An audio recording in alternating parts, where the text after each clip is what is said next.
اب وہ کون سے کام ہیں جن کے کرنے سے روزہ ٹوٹ جاتا ہے؟ اب یہ معلوم ہو جائے تو معاملہ ختم ہو گیا انشاءاللہ عزیز. اس کے علاوہ کچھ بھی ہو روزہ نہیں ٹوٹا آپ کو معلوم ہو جائیں گا. ٹھیک، تو ایسے 3 ہی کام ہیں جن کے کرنے سے روزہ ٹوٹ جاتا ہے. وہ کیا کیا کام ہے؟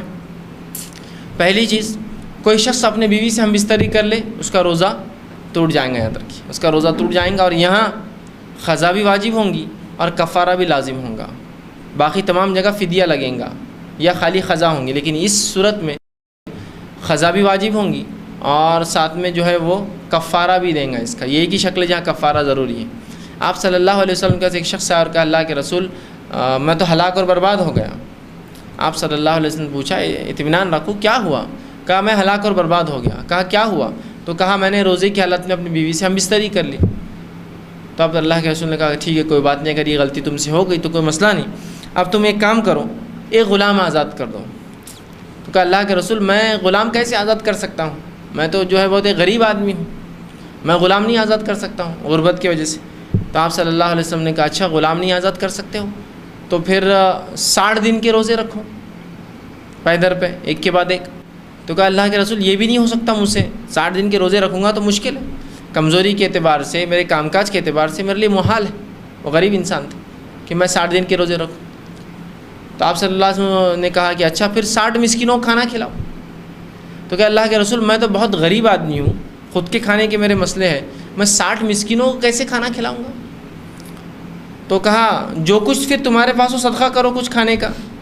تو کہا کچھ بھی نہیں. تو کہا بیٹھ جاؤ. پھر اب وہ بیٹھا رہا. ایک شخص آیا اور اللہ کے رسول سے کہا اللہ کے رسول یہ کھجور مجھے صدقہ کرنا ہے. تو کہا یہ اچھی بات ہے. آپ نے کہا وہ شخص کہاں ہے جو ابھی بیٹھا تھا جس کے پاس کچھ بھی نہیں تھا کفارے میں دینے کے لیے؟ تو کہا کہ اللہ کے رسول فلاں وہ آیا. کہا اللہ کے رسول میں آیا ہوں. کہا کہ اب یہ کھجور لے کر جو ہے اپنے علاقے کے سب سے غریب لوگوں میں تقسیم کر دو، یہی تمہارا کفارہ، مطلب جو طاقت ہے وہ خرچ کر دو پھر آخر میں. تو اس نے کہا اللہ کے رسول سچ بتاؤں تو مجھ سے زیادہ غریب تو کوئی گھر ہی نہیں ہے میرے علاقے میں، مدینے کی بستی کا میں سب سے غریب آدمی ہوں. تو کہا جاؤ اب تم ہی کھا لو، اپنے بھی بچوں کو یہ دو، کیا کریں گے؟ اور اسی نے کھا لیا. اس حدیث سے یہ بھی پتہ چلتا ہے کہ دین اسلام کتنا آسان ہے، اس میں کوئی مشقت نہیں دیکھی، اس کے لیے آسانی دی گئی. لیکن اس ترتیب کو ہم کو فالو کرنا پڑے گا.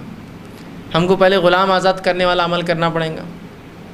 غلامی چونکہ نہیں ہے تو چھوڑ دیجیے. 60 دن کے روزے کی کوشش کرنا پڑیں گی. دوسرا کفارہ اگر یہ بھی نہ ہو سکے تب پھر تیسرا آپشن آئے گا 60 مسکینوں کو کھانا، اور یہ نہ کر سکے تب چوتھا آپشن آئے گا کہ جو کچھ اللہ نے دیا ہے اس میں سے کچھ آپ کھانے کی شکل میں لوگوں کو دیں. یہ لاسٹ سٹیج.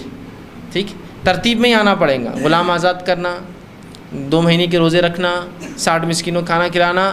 یہ اگر نہ ہو سکے تب جو ہے اللہ نے جو کچھ دیا اپنی استطاعت کے مطابق اللہ کی راہ میں خرچ کرنا. تو اسی لیے میں نے پہلے کہا احتیاطی سب سے اچھی چیز ہے کہ انسان اس عمل کی طرف جائے ہی نہ جو اس سے ہو جائے جس کی وجہ سے کفارہ اسے دینا پڑے. تو کفارہ بھی لازم ہے اور وہ روزے کی قضا بھی لازم ہے. دوسری شکل جس میں روزہ ٹوٹ جاتا وہ یہ ہے جان بوجھ کے خے کرنے سے روزہ ٹوٹ جاتا ہے. خود بخود خے آنے سے روزہ نہیں ٹوٹتا. یہ بات یاد رکھیے. جان بوجھ کے آپ نے انگلی ڈال کے خے کی تو روزہ ٹوٹ گیا. قصدن خے کرنے سے روزہ ٹوٹتا ہے. خود بخود خے آ گئی تو روزہ نہیں ٹوٹا. یہ الگ بات ہے کہ اسے کمزوری آ گئی تو آپ سوچیے روزہ رکھنا نہیں رکھنا ہے، بہت زیادہ خے ہو گئی. ایک آدھ خے میں تو میں سمجھتا ہوں کچھ بھی نارمل ہے. نہیں وہ خے جتنا کھایا تھا نکل گیا تو اب تو بھوکا ہو جاؤں گا، تو وہ الگ بات ہے. آپ کو بھوکا رہنا روزہ ہے اس لیے کہ روزے کی اہمیت ہے. لیکن زیادہ خے ہو گئی تو آپ چاہے تو توڑ دیں، لیکن خے اپنی ذات سے روزے کو نہیں توڑتی. قصدن جان بوجھ کر خے کرے تو روزہ توڑتا ہے.